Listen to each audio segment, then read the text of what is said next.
Hello students, how are you all? All okay? Okay then. आज हम chapter 2 करेंगे, पाठ 2, क्यों क्यों लड़की, जिसकी लेखिका है महाश्वेता देवी। लेखिका परिचय देखेंगे कि महाश्वेता देवी एक बंगला साहित्यकार और सामाजिक कार्यकर्ता थी। इनका जन्म 14 जनवरी 1926 में अविभाजित भारत के ढाका शहर में हुआ था। इन्होंने स्वयं को एक पत्रकार, साहित्यकार और लेखिका के रूप में विकसित किया। 1996 यानी 1996 में इन्हें ज्ञानपीठ पुरस्कार से सम्मानित किया गया। इनके पिता मनीष घटक एक कवि एवं उपन्यासकार थे और माता धरित्री देवी भी एक लेखिका एवं सामाजिक कार्यकर्ता थी। इनकी प्रारंभिक शिक्षा ढाका में हुई थी। भारत विभाजन के बाद इन्होंने शांतिनिकेतन से अंग्रेजी में बीए और फिर कोलकाता विश्वविद्यालय में एमए किया था। इसके उपरांत उन्होंने एक शिक्षिका और पत्रकार के रूप में अपना जीवन शुरू किया था। 26 जुलाई 2016 को इनका निधन हो गया। आइए पढ़ते हैं इनकी लिखी कहानी क्यों क्यों लड़की।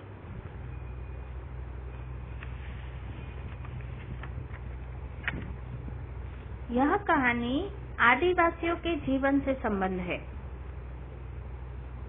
इनकी रचनाओं की कथा वस्तु में आदिवासियों का जीवन, संघर्ष कैसे बीता, उन्होंने कितना संघर्ष किया और उनकी जो पीड़ा है ना, वो इस कहानी में व्यक्त है। मोइना द्वारा हर बात में क्यों लगा देना, ये कहानी की जिज्ञासा को बढ़ा देता है।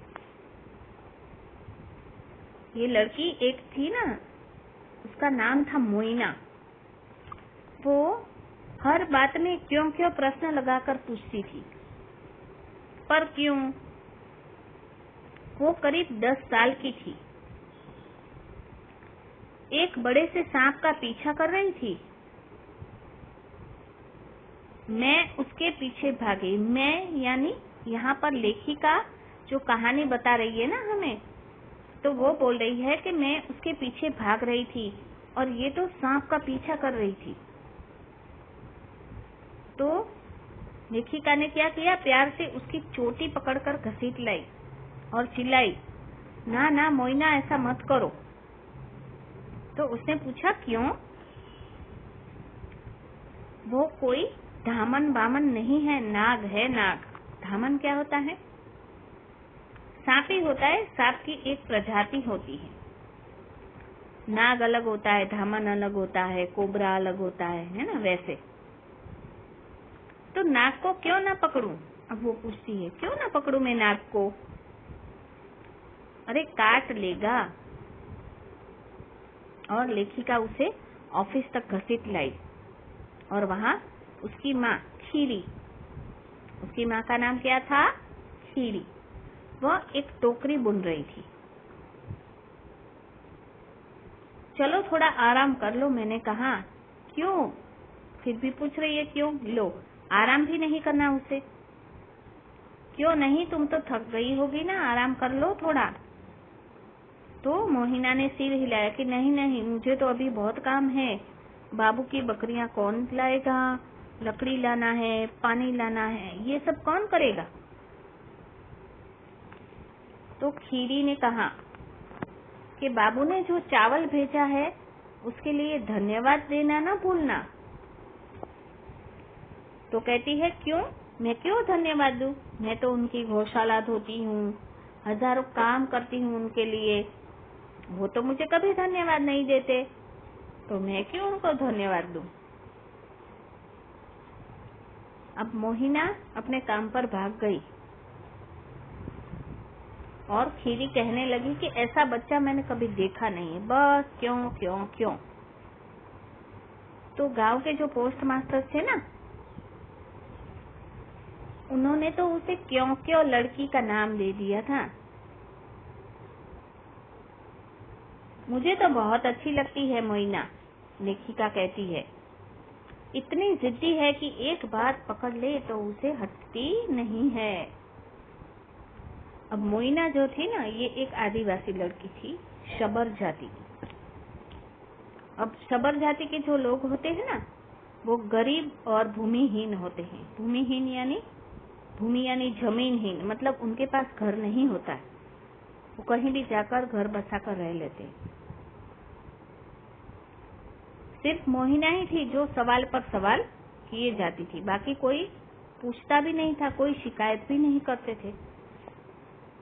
ये तो बस सवाल करती रहती थी, क्यों मुझे मीलों चलना पड़ता है नदी से पानी लाने के लिए, क्यों रहते हैं हम पत्तों की झोंपड़ियों में, है ना। मैंने कहा ना आपको कि उसके पास घर नहीं था, तो वो पत्तों की झोपड़ियों में रहते थे।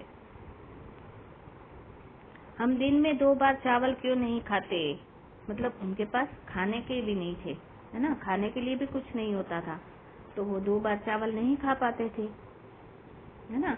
तो मोइना जो थी वो गांव के जो बाबू लोग रहते हैं ना, उसकी बकरियां चराने का काम करती थी। पर न तो वह अपने आप को दीनहीन समझती, दीन यानी गरीब, और न ही वह मालिकों का एहसान मानती थी। वो कभी मालिकों का एहसान नहीं मानती थी, मतलब उन्हें कभी थैंक यू नहीं कहती थी। क्यों?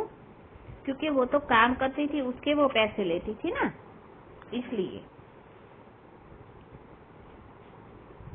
वो कहती थी, क्यों मैं उनका बच्चा कुचा खाना खाऊं, मैं तो बढ़िया खाना बनाऊंगी शाम को, हरे पत्ते और चावल और कंकड़े मिर्ची वाले, और घर वालों के साथ बैठकर खाऊंगी।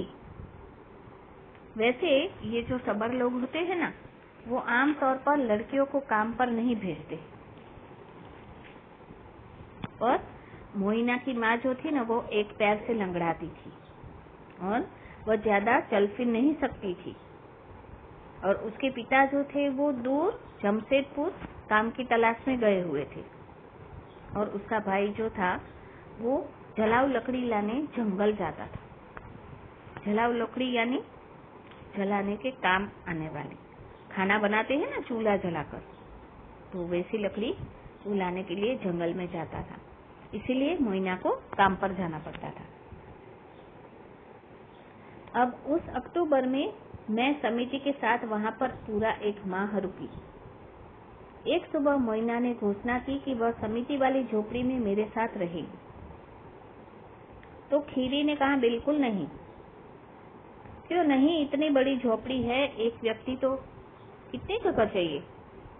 उसने जिद की कि मैं तो, जो लेखिका थी ना, उसके साथ रहने के लिए जिद की। तो माँ ने पूछा कि तुम्हारे काम का क्या होगा? तो वो बोली कि मैं काम के बाद जाया करूंगी, पर मैं तो इन्हीं के साथ रहूंगी। और वह एक जोड़ी कपड़े और एक नेवले का बच्चा लेकर उनके घर पहुंच गई। घर नहीं, पर वो समिति जहाँ पर थी ना, वहाँ पर उन्हें एक कमरा दिया गया था, वहाँ पर। यह बस जरा सा खाता है और बुरे सांपों को दूर भगा देता है। नेवले का बच्चा लाई थी ना उसके साथ, तो वो कहती है कि ये थोड़ा ही खाता है और सांपों को दूर रखेगा ये, और जो अच्छे वाले सांप होते उसे पकड़कर तो वो माँ को दे देती थी। हमारी समिति की शिक्षिका मालती सोनाल ने मुझसे कहा, आप तो तंग आ जाएंगी इसकी क्यों क्यों सुनते हुए। क्यों मुझे बाबू की बकरियां चरानी पड़ती हैं? उनके लड़के भी तो कर सकते हैं। मछलियां क्यों नहीं बोल पाती? कई तारे सूरज से भी बड़े हैं, तो इतने छोटे क्यों नजर आते हैं? और हर रात तुम सोने से पहले किताब क्यों पढ़ती हो? इतने सारे सवाल किया करती थी वो लेखिका से। तो लेखिका उसे कहती है कि ये किताब पढ़ने से तुम्हारी क्यों को के जवाब मिलते हैं मुझे। तो इस बार मोइना चुप हो गई। नेवले को खाना दे दिया, फिर कहा कि मैं पढ़ना सीखूंगी, अब मुझे भी पढ़ना है, ताकि मैं सारे सवालों का जवाब खुद ढूंढ पाऊंगी, मुझे किसी को पूछना नहीं पड़ेगा।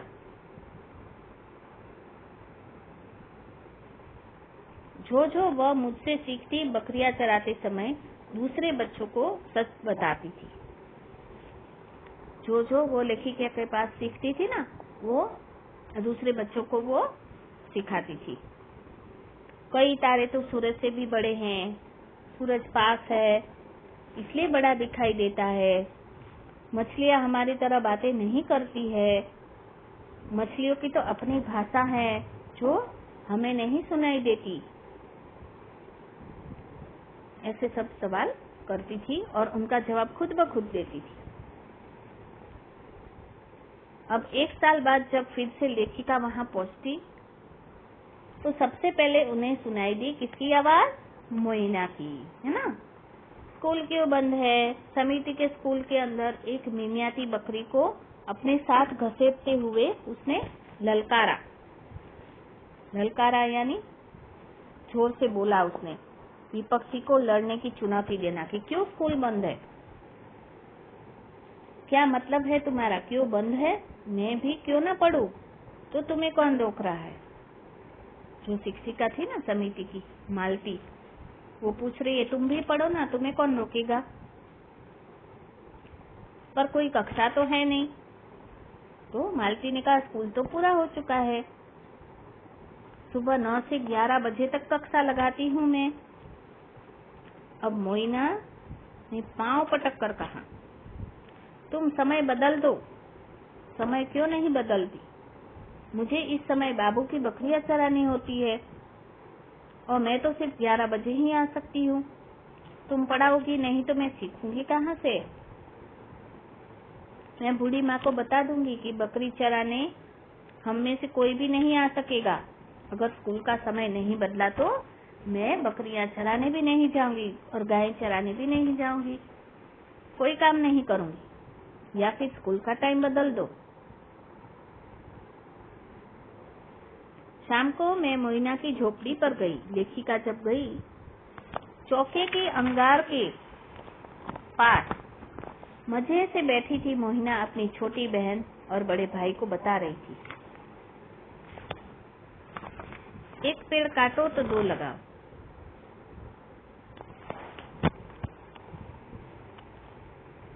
खाने के पहले हाथ धो लो, जानते हो पेट दर्द हो जाएगा, अगर नहीं धोओगे तो तुम कुछ नहीं जानते हो, क्योंकि तुम समिति की कक्षा में नहीं जाते हो।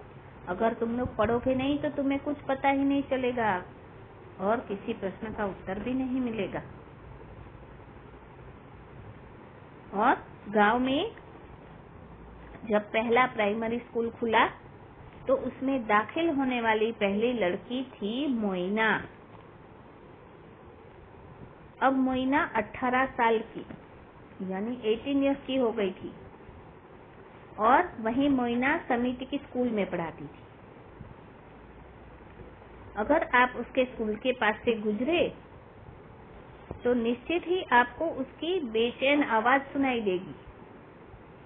आलस मत करो, सवाल करो मुझसे, पूछो क्यों मच्छर को खत्म करना चाहिए, क्यों ध्रुव तारा हमेशा उत्तरी आकाश में ही रहता है। और दूसरे बच्चे भी अब सीख रहे हैं पूछना क्यों, क्योंकि मोइना उनसे पूछती थी, जब पढ़ाती थी तो उनसे कहती थी कि तुम लोग भी सवाल करो ना, क्यों सवाल नहीं करते हो, सब पूछो कि ये क्यों हो रहा है, ध्रुव तारा हमेशा उत्तर में क्यों रहता है, मच्छर को क्यों खत्म हम नहीं करेंगे, है ना। तो आलस मत करो और तुम मुझसे सवाल करो।